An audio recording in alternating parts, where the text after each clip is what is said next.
Max, Brent Venables in Oklahoma. There's a lot of excitement going on right now. Saw Lincoln Riley with his was the Players Tribune farewell to OU. That was good stuff. But a lot of consternation. Obviously, a lot of 5 months late, but he put that out there. Yeah, you're right. It was the timing. He finally had what he had to say, I guess. But what are your thoughts on Brent Venables? I mean, I find it kind of mixed. People who aren't Oklahoma fans feel like, well, there's no way they can keep up this run of what they've been doing the last 2 decades. And then Oklahoma fans feel like this is what we've been needing. He's going to be better than Riley, this and that. What are your thoughts in year one with Brent Venables?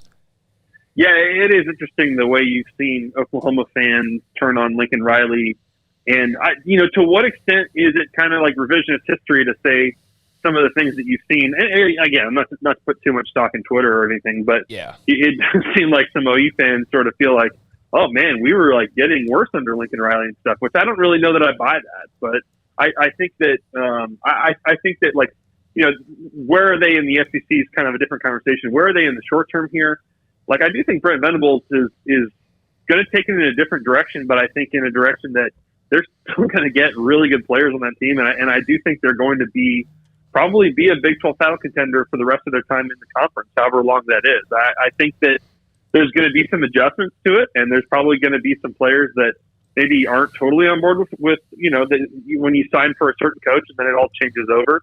There's going to be some of that transition, but I do think the guy comes in understanding the program and understanding what they're doing well, and understanding that there's probably some areas where, whether it's culturally or in some of the things they need to invest in here in the next few years, I think they have a good sense of where they can get better. So I definitely, I'm sure some people look at it and say this has some bust potential because Brent Venables hasn't been a head coach before. But man, I'd be surprised if this doesn't work out really well for them.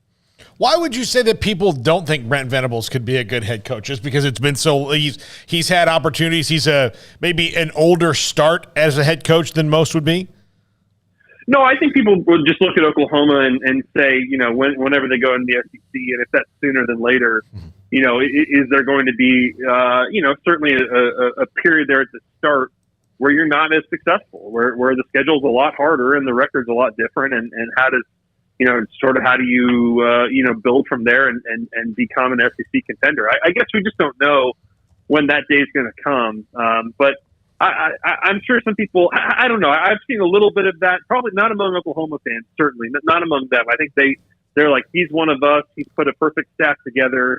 I think that he is bringing the right stuff from Clemson while also keeping the things that OU's done so well. I think bringing Jerry Schmidt back was a brilliant move on his part to take him from Jimbo. And I think he's going to do all the right things. And I think that as long as they're in the Big 12, they're going to be a problem. Max Olson, theathletic.com, national college football writer, Sikkim 365 Radio. You have the regulars.